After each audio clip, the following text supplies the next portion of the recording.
During class 12 हम लोग जो है एमसीक्यू कर लेते हैं। क्लास 12 फिजिक्स यूनिट 1 से रिलेटेड आपके पास में प्लस की माइनस की इलेक्ट्रिक डाइपोल है और आपके पास में इसके आसपास इस पर्टिकुलर प्लेन पेपर में इस पर्टिकुलर पेपर के प्लेन में पॉइंट ए दिया है, सी दिया है, बी दिया है। बी आप मिड पॉइंट ले सकते हो। यहाँ पर कह रहा है कि due to electric dipole electric field is zero at, माने इस इलेक्ट्रिक डाइपोल की वजह से इलेक्ट्रिक फील्ड जीरो कहाँ पर होगी। अगर ए पे डिस्कस करोगे तो प्लस क्यू की वजह से फील्ड होगी आउटवर्ड और माइनस क्यू चार्ज की वजह से फील्ड होगी इनवर्ड। लेकिन प्लस क्यू नियरर है तो आउटवर्ड फील्ड ज़्यादा होगी, इनवर्ड फील्ड कम होगी, तो यहाँ पे नेट फील्ड जीरो नहीं होगा। अगर बी पे बात करोगे तो माइनस क्यू की वजह से बी पॉइंट पे इलेक्ट्रिक फील्ड होगी इनवर्ड, प्लस क्यू की वजह से भी आउटवर्ड, दोनों एक ही डायरेक्शन में जुड़ रहे हैं, फील्ड यहाँ पे जीरो नहीं होगी। अगर यहाँ पर बात करोगे तो माइनस क्यू की वजह से फील्ड यहाँ पर होगी इनवर्ड माइनस क्यू की तरफ, और प्लस क्यू की वजह से आपके पास में होगी आउटवर्ड। ये माइनस क्यू की वजह से फील्ड इधर है और प्लस की वजह से फील्ड यहाँ पर आपके पास इस डायरेक्शन में, दोनों का वेक्टर सम जीरो नहीं होगा। तो आपके पास में electric field point A, point B, point C पे इन तीनों पर जीरो नहीं होगी और आंसर करेक्ट हो गया नोवेयर। मतलब वो कहना ये चाहता है कि इलेक्ट्रिक डाइपोल की वजह से पॉइंट, अगर आप इस पर्टिकुलर इलेक्ट्रिक डाइपोल की वजह से इस पर्टिकुलर पेपर के प्लेन में या किसी और जो है पॉइंट पर आप इलेक्ट्रिक फील्ड जीरो के लिए नल पॉइंट ढूंढते रह जाओगे, लेकिन कोई भी नल पॉइंट नहीं मिलेगा। याद कर लीजिए, इलेक्ट्रिक डाइपोल की वजह से इलेक्ट्रिक फील्ड जीरो नोवेयर होती है। तो आंसर आपके पास में क्या हो गया एमसीक्यू के लिए नोवेयर, कहीं पर भी जीरो नहीं होगी। यहाँ पर आपको क्या दिया है, यहाँ पर आपको इलेक्ट्रिक पोटेंशियल दिया है और आपके पास में ये एक लीनियर डायमेंशन है। इलेक्ट्रिक पोटेंशियल जब आप ऐसे जा रहे हो तो आपके पास में पहले जो है इंक्रीज कर रहा है, फिर आपके पास में कांस्टेंट है, फिर आपके पास में क्या हो रहा है डिक्रीज कर रहा है। तो पूछ रहा है कि electric field is zero in the region A. आपके पास में ये रीजन ए हो गया, रीजन बी हो गया, रीजन सी हो गया। तो आपसे वो कह रहा है कि इलेक्ट्रिक की जो फील्ड है कहाँ पे जीरो होगा, तो हमें पता होना चाहिए कि electric field is equal to negative potential gradient. Negative potential gradient का मतलब क्या हो गया, v वर्सेस d का स्लोप। तो यहाँ पर स्लोप आपके पास में जीरो नहीं है, इलेक्ट्रिक फील्ड इस रीजन में ए रीजन में जीरो नहीं है। यहाँ पे आपके पास में स्लोप जीरो नहीं है, v वर्सेस d ग्राफ का स्लोप यहाँ पे जीरो नहीं है। तो यहाँ पर आपके पास में इलेक्ट्रिक फील्ड इस रीजन में जीरो नहीं है। यहाँ पर आपके पास में स्लोप जो है v वर्सेस d स्लोप आपके पास में जो है जीरो है। तो यहाँ पर आपके पास में पोटेंशियल ग्रेडियंट है ही नहीं, पोटेंशियल ग्रेडियंट यहाँ पर है नहीं। तो इसका मतलब ये है कि रीजन बी में, इस रीजन में आपके पास में इलेक्ट्रिक फील्ड क्या होगा, जीरो। तो मैं यहाँ पर जो है इस पर टिक करना चाहूँगा कि आपके पास में वो ये कह रहा है बी रीजन में इलेक्ट्रिक फील्ड क्या है, जीरो। अच्छा, वैसे भी इस पॉइंट का पोटेंशियल, इस पॉइंट का पोटेंशियल, इस पॉइंट का पोटेंशियल आपको यहाँ पर दिया है सेम। तो यहाँ पर आपके पास में हर पॉइंट का पोटेंशियल सेम है, हेड हर पॉइंट पे सेम है। तो आपके पास में जो इलेक्ट्रिक फील्ड है वो जो है वो मूव करती है हाई हेड से लो हेड। यहाँ पर आपके पास में ना कोई हाई हेड है और ना कोई लो हेड है, इसलिए यहाँ पर आपके पास में इलेक्ट्रिक फील्ड का इस्टेब्लिशमेंट नहीं है, रीजन बी हो गया। इस पर्टिकुलर केस को देखो, यहाँ पर आपके पास में थर्ड प्रॉब्लम एमसीक्यू आपके पास में वो कह रहा है ये 20 वोल्ट के करस्पॉन्डिंग इक्विपोटेंशियल लाइन है, 10 वोल्ट के करस्पॉन्डिंग इक्विपोटेंशियल लाइन है और ये पर्टिकुलर इक्विपोटेंशियल लाइन आपस में पैरेलल है और ये डिस्टेंस जो है दिया है 1 मीटर। ये 60 डिग्री एंगल दिया है, 60 डिग्री एंगल दिया है। पूछ रहा है electric field strength in the region will be, माने इस पर्टिकुलर रीजन में इलेक्ट्रिक फील्ड स्ट्रेंथ बताना है। तो आपको पता होना चाहिए कि जो इलेक्ट्रिक फील्ड का जो डायरेक्शन होता है वो स्टीपेस्ट पोटेंशियल ग्रेडियंट के अलाइनमेंट में होता है। तो अगर आप इलेक्ट्रिक फील्ड स्ट्रेंथ जो है इन द रीजन आप जो है निकालना चाह रहे हो तो आप जो है स्टीपेस्ट पोटेंशियल ग्रेडियंट निकालोगे। तो यहाँ पर अगर आप देख रहे हो कि इनके बीच में ये दोनों पैरेलल, इनके बीच में अगर डिस्टेंस ये 1 मीटर है तो यहाँ से आप जो है एक लाइन ड्रॉ करो, ऐसे एक लाइन ऐसे ड्रॉ करो। ये पर्टिकुलर लाइन क्या हो गई, ये जो पर्टिकुलर लाइन है, ये पर्टिकुलर लाइन जो आप ड्रॉ कर रहे हो, ये पर्टिकुलर लाइन जो है दोनों के बीच में परपेंडिकुलर डिस्टेंस हो गई है। ये लाइन इसके बीच में परपेंडिकुलर डिस्टेंस हो गई, मतलब ये एंगल मैं क्या ले रहा हूँ 90। अच्छा, ये एंगल 60 हो गया, ये एंगल आपके पास में 60 हो गया, ये 60, ये 1 मीटर है। ये आपके पास में जो है 60 डिग्री साइन थीटा लगाओगे, साइन 60 डिग्री इसका परपेंडिकुलर बाई हाइपोटेन्यूज। तो आपके पास में ये जो परपेंडिकुलर हो जाएगा ये आपके पास में हो जाएगा √3/2, ये √3/2 हो गया। और आपके पास में ये कितने वोल्ट पे है, 20 वोल्ट पे है, ये आपके पास में 10 वोल्ट पे है। डेल्टा वी निकाल लो, डेल्टा वी आपके पास में आ जाएगा 20 - 10। तो डेल्टा वी आपके पास में हो जाएगा 10 वोल्ट। और आप इस पर्टिकुलर जो है पोटेंशियल ड्रॉप को इस डिस्टेंस करेंगे तो इस पर्टिकुलर लाइन के अलाइनमेंट में आपको मिल जाएगा क्या, आपको मिल जाएगा पोटेंशियल ग्रेडियंट का मैग्नीट्यूड।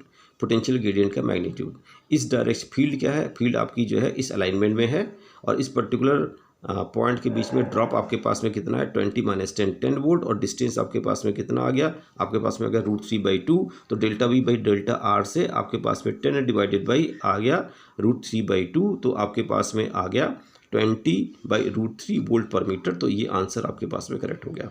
याद रखिएगा, अगर आपके पास में कहीं पर इक्विपोटेंशियल लाइन दी हुई हो तो आपके पास में जो इलेक्ट्रिक फील्ड है उसका अलाइनमेंट जो है स्टीपेस्ट पोटेंशियल ग्रेडियंट के अलाइनमेंट में होता है। तो स्टीपेस्ट के लिए इनके बीच में जो पोटेंशियल ग्रेडियंट अगर आप जो है लोगे तो उसमें जो है उसका मैथमेटिकल एक्सप्रेशन है delta V by delta R। Delta R आपके पास में कम से कम होना चाहिए, तो ये परपेंडिकुलर डिस्टेंस आपके पास में इनके बीच में जो है कम से कम डिस्टेंस है। तो इलेक्ट्रिक फील्ड का अलाइनमेंट इसी डायरेक्शन में होगा। इसी पर्टिकुलर पाथ के अलाइनमेंट में आपको जो है पोटेंशियल ग्रेडियंट का मैग्नीट्यूड निकाल लेना चाहिए, वो इलेक्ट्रिक फील्ड स्ट्रेंथ आपको दे देगा। तो 20/√3 वोल्ट पर मीटर आ गया। आगे हम लोग बात करते हैं किसकी, अगर हम लोग बात करते हैं फोर्थ न्यूमेरिकल प्रॉब्लम की, आपके पास में plus Q charge minus Q charge point P है। तो क्या पूछ रहा है वो, electric field strength eight point P will be. इस पर्टिकुलर पॉइंट P पे इलेक्ट्रिक फील्ड स्ट्रेंथ पूछ रहा है। ठीक है, इलेक्ट्रिक फील्ड स्ट्रेंथ पूछ रहा है। इलेक्ट्रिक फील्ड आपके पास वेक्टर फिजिकल क्वांटिटी है और आपको वेक्टर सम करना चाहिए प्लस क्यू चार्ज की वजह से। अगर आप इस पर्टिकुलर पॉइंट पे इलेक्ट्रिक फील्ड देखोगे तो आपके पास में इलेक्ट्रिक फील्ड हो जाएगा प्लस क्यू चार्ज से आउटवर्ड। इस यहाँ पर पेन की टिप रखोगे और आप एक लाइन ड्रॉ करोगे प्लस क्यू चार्ज से, जो आपके पास में ये लाइन आई है इसी के अलाइनमेंट में आउटवर्ड। ये प्लस क्यू चार्ज की वजह से फील्ड हो गया। माइनस क्यू चार्ज की वजह से जो फील्ड होगा वो आपके पास में इनवर्ड हो जाएगा, ये आपके पास में इनवर्ड फील्ड हो गई। अच्छा, ये प्लस क्यू है, ये डिस्टेंस ए है, ये प्लस क्यू है, ये माइनस प्लस क्यू है, ये डिस्टेंस ए है, ये डिस्टेंस भी है, डिस्टेंस भी है, माइनस क्यू से इस पॉइंट का डिस्टेंस ए है। इसकी वजह से यहाँ पे इलेक्ट्रिक फील्ड अगर ई है तो माइनस क्यू चार्ज की वजह से भी यहाँ पे इलेक्ट्रिक फील्ड क्या होगी, ई।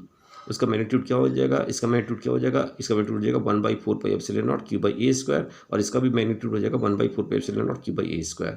यहाँ पर अगर आपके पास में फील्ड का मैग्नीट्यूड ई है तो यहाँ भी आपके पास में फील्ड का मैग्नीट्यूड क्या हो गया, ई हो गया।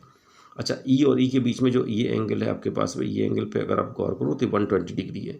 तो इन दोनों का आपको वेक्टर सम करना है। यहाँ पे आपको ओरली याद होना चाहिए कि दो अगर हमारे पास में क्या है वेक्टर हैं और उनकी और इक्वल मैग्नीट्यूड है, उनके बीच में एंगल अगर 120 डिग्री है तो उनका जो रिजल्टेंट है उनमें से किसी भी मैग्नीट्यूड के बराबर होता है। तो ई और ई अगर 120 डिग्री पे है तो इनका रिजल्टेंट ई के ही बराबर होगा। तो ई बराबर 1/4πε0 q/a² है। तो इस पे से ये आपके पास में आंसर, और आपके पास में ये पर्टिकुलर आंसर, आपके पास ये पर्टिकुलर आंसर डिस्कार्ड हो गया, ये आपके पास में करेक्ट आंसर हो गया। अगला अगर हम लोग न्यूमेरिकल देखें तो आपके पास में ये यूनिफॉर्म इलेक्ट्रिक फील्ड है। इस पर्टिकुलर यूनिफॉर्म इलेक्ट्रिक फील्ड में आपके पास में एक इलेक्ट्रिक डाइपोल है, माइनस क्यू चार्ज यहाँ पर, प्लस क्यू चार्ज यहाँ पे, इलेक्ट्रिक डाइपोल मूवमेंट का अलाइनमेंट है, और ये इलेक्ट्रिक फील्ड से 90 डिग्री एंटी क्लॉकवाइज डायरेक्शन में एंगल बना रहा है।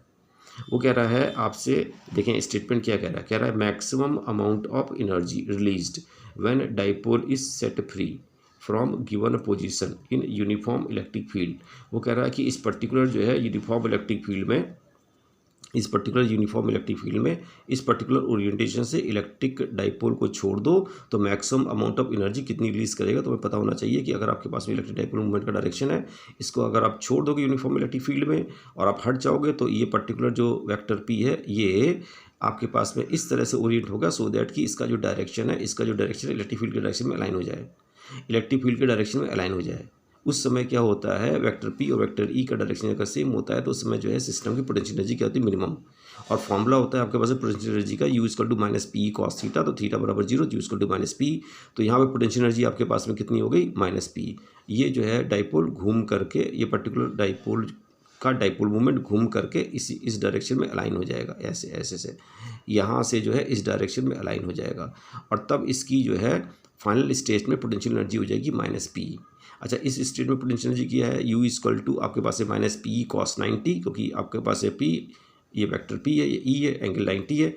तो आपके पास में जो इस पर्टिकुलर अलाइनमेंट में पोटेंशियल एनर्जी आपके पास में है U = -P cos 90 0, तो आपके पास में 0, यहाँ पे 0 पोटेंशियल एनर्जी है, और यहाँ पे आपके पास है -P है, ये हाइयर है, ये स्टेट हाइयर है। जब इलेक्ट्रिक डाइपोल मूवमेंट घूम करके ऐसे हो जाएगा, इलेक्ट्रिक फील्ड के डायरेक्शन में हो जाएगा, वो पर्टिकुलर जो स्टेट होगी वो आपके पास में हो जाएगी lowest potential energy state -P। तो आपसे वो कह रहा है कि ये बताओ कि एनर्जी कितनी रिलीज होगी। तो आपके पास में ये हाइयर वैल्यू है 0, और ये आपके पास में इलेक्ट्रिक डाइपोल मूवमेंट घूम करके इस डायरेक्शन में हो जाएगा फाइनल स्टेट में, तब आपके पास में पोटेंशियल एनर्जी मिनिमम हो जाएगी -P। तो हाइयर आपके पास में 0 है और आपके पास में लोअर या लीस्ट आपके पास में -P है। दोनों को आप जो है सब्ट्रैक्ट कर लो तो 0 - -P, जीरो माइनस ब्रैकेट के अंदर माइनस पी, तो इतना अमाउंट ऑफ एनर्जी क्या हो जाएगा रिलीज। हाइयर से लेकर के ये जो है लोअर पे आ रहा है, लोअर या आपके पास में इस स्टेट में जब electric dipole movement electric field का डायरेक्शन सेम है तो आपके पास में जो पोटेंशियल एनर्जी है वो लीस्ट है, तो जीरो से लेकर के लीस्ट पोटेंशियल एनर्जी पे आ रहा है, मिनिमम पोटेंशियल एनर्जी पे आ रहा है, तो एनर्जी रिलीज करेगा मैक्सिमम, तो maximum amount of energy release करेगा Pe/2 नहीं, आपके पास में Pe, ये आपके पास में आंसर करेक्ट है कि आपके पास आंसर 2P है, नहीं ये भी गलत है, और आपके पास में जो आंसर Pe/2 है ये भी गलत है। तो कुछ जो है MCQ धीमे धीमे इस तरह से जो है मैं आपका जो है क्लास 12 फिजिक्स के MCQ वीडियो पे अपलोड करता रहूँगा, उसे आप देख लीजिएगा।